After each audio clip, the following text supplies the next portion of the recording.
to be a very emotional fight for you. I know that you lost your jiu-jitsu coach 2 days ago.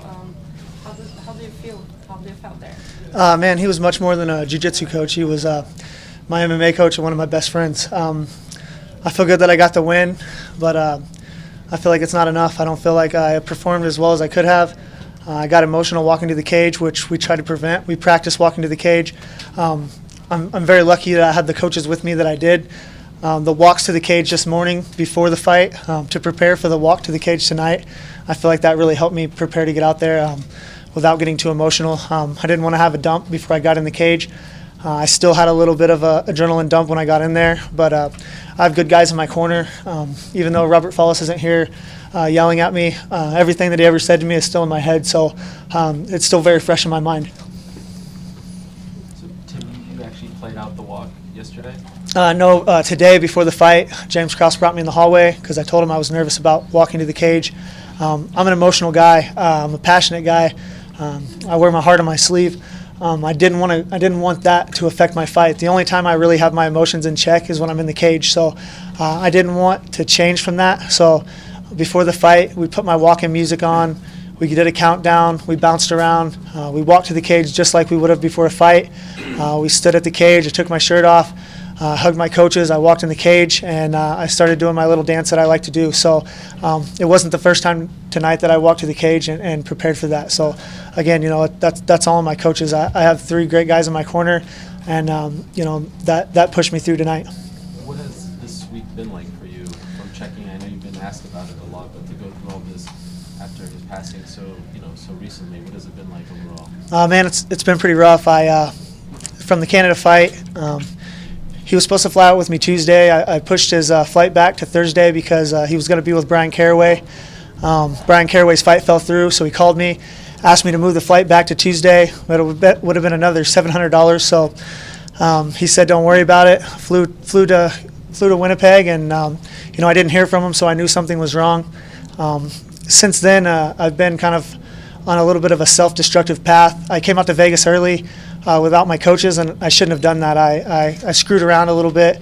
I wasn't doing the things that a professional athlete should be doing, and that was a mistake I made. I should have never came out here without my coaches. As soon as my coaches got here on Tuesday, they slapped a little sense into me and put me back on the right path, doing the things that I should be doing to prepare for a professional MMA fight. Do you consider pulling out of this fight? James Krause told me that I shouldn't take the fight right away in Winnipeg. And my words to him was, I don't want to waste my time, and I don't want to waste Follis's time. I put in a 2-month training camp with Robert. I spent every day with the guy. I took in a bunch of knowledge, a bunch of love, a bunch of support, and I didn't want to waste that. So, I came out here. Like I said, I was screwing around a little bit, and as soon as he got here, I told him I felt like, maybe I shouldn't have taken this fight. I cried a lot every day, and he told me, he said, "You wanted this, you asked for it. You're a man of your word," and I did what I said I was going to do. And again, it's all my coaches. They're the guys who got me through this. I couldn't have done it on my own. I really believe that. How would you describe now how you're feeling afterwards, after this whole emotional roller coaster comes to an end with victory? I feel like my adrenaline kind of dumped when I got in the cage. My arms were dead. I was going to bail on the choke. I was letting go of the darce, and James Krause said, "That's tight, stick with it, chase the hips." And, again, he knows way more than I do. And my best attribute in fighting is I can listen to my coaches. I put all my trust and all my faith into those guys. I know they know what's going on. So as long as I can just keep my mouth shut and my ears open, I feel like I can beat anybody. How much did having your old coaches here at IC Zach Cummings, James Krause, how much did that help you kind of pull through this? You talked about them pulling you out of the self-destruction. It was everything. Like I said, my birthday was Christmas Eve, and then Christmas, I was here by myself. I was just drinking a lot, staying out all night, not sleeping. Those guys saved me. It's not the first time, though. It's nothing new. That's what friends do, and that's what coaches do, and I'm lucky to have those guys. Can I get a drink? Sorry. What did they say to you that kind of pulled you out of that funk? Man, they didn't have to say anything. I knew what I was doing wasn't right, and the whole reason why I love Robert Follis so much, he holds his guys accountable. Sorry, I need a drink. He holds his guys accountable. he's on the phone every day. What are you doing? What are you eating? What are you drinking? How much are you sleeping? And that's one of the reasons why I came up here to be around him. He's a full-time guy. He's a full-time coach. After the Ultimate Fighter and Demetrius Johnson, I was done fighting. I was on retirement. I figured, it wasn't for me. I fought the best guys in the world, and, the very best guys in the world, they beat me. So I thought maybe this wasn't for me. And, Robert believed in me fully. His only goal as a coach was to create a world champion. That's what he wanted to do as a coach. And, he told me that I was the guy. And he believed in me enough for both of us. So that's why. What did you take into the octagon from Robert tonight? Man, everything he ever said to me is still in my head. But again, I'm not the smartest guy. I'm good at taking orders. I just wish that I would have listened a little more, and I wish that I would have had a little more time. But I feel like the time that I did have with him was very special. And, I never questioned anything that he ever said to me, and I wouldn't question anything after what he's done. Is there anything that you'd like to do as a tribute before this? Something that you maybe have planned in 2018? Just stick with it, keep working hard, not screwing off so much, trusting my coaches, trusting myself. Tim, there was a moment, I think it was either the first or second round, I'm sorry, which one? Did he bite your hand, or there was a moment there was some grumbling? What happened there? I said, my hand was stuck in his mouth, and I said that he was biting me, and he laughed, and he said, I wasn't biting you, I had my mouth open. And I said, well, why do you have your mouth open? He was like, all right. So we both had a little bit of a laugh. No big deal. I don't care. I mean, even if biting was legal, it's not that big of a deal. It's a fight. So sometimes you get bit, sometimes you get kicked in the nuts, sometimes you get poked in the eye. That's just part of this game. Any fight you want next? I'm going to go back and talk with my coaches and try to get my mind right. Go back with my team and hug on my daughter and love on my daughter a little bit, and then we'll make a decision from there. Are you sticking around at bantamweight, or are you going back down to flyweight? This wasn't a really good judge for me at bantamweight. I came into the fight in Canada for 125 pounds. I think I got there at 146. I came into this fight at 134. So I came into this fight way lighter than I've ever came into any 25-pound fight.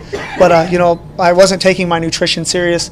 I wasn't taking myself serious. I feel like it showed. I was dry in the fight. My mouth was dry. My arms were dead. I wasn't really feeling it. My feet weren't working like normal. And I think that's because I wasn't doing the things that I need to be doing for a professional athlete. So I might give bantamweight another try. I would really like to see, what happens between TJ Dillashaw and Demetrius Johnson. I feel like I can do the flyweight.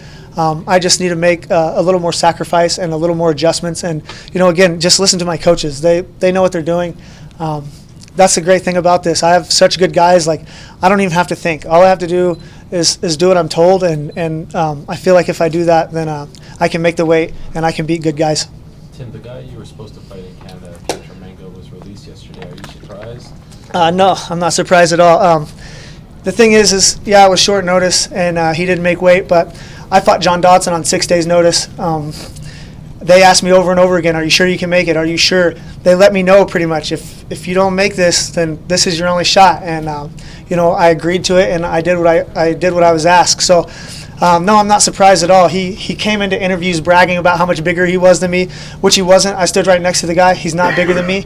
But he talked about how much bigger he was, and then he didn't make weight. So he's getting exactly what he deserved. And the fact of the matter is, if you're 13-0 and not already in the UFC, then what's the issue? I started my pro career out with 0 wins, 2 losses, and 1 draw, and I got in the UFC. So he has the record. He has all the attributes. There's a reason why he's not here, and there's a reason why he got cut. You've been pretty vocal about some issues about pay and whatnot. Do you feel better, or is this something you need to work on and speak to the UFC about?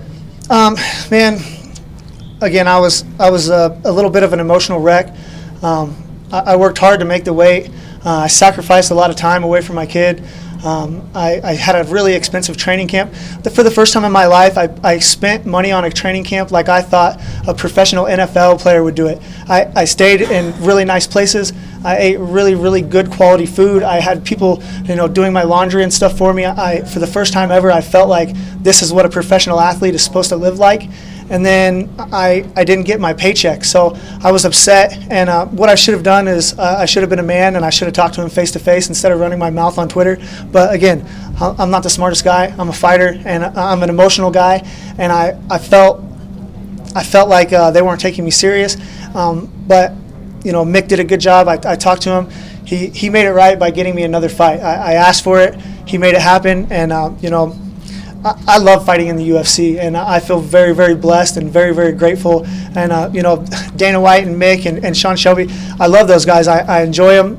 I'm right where I want to be, and I have a great time being here. And I don't want to burn those bridges, and I don't want to be the asshole that cries about every little thing. But they said that they don't give their guys show and win money when opponents don't make weight, but that's not true. It has happened. I saw Ian McCall got his show and win money after his opponent missed weight.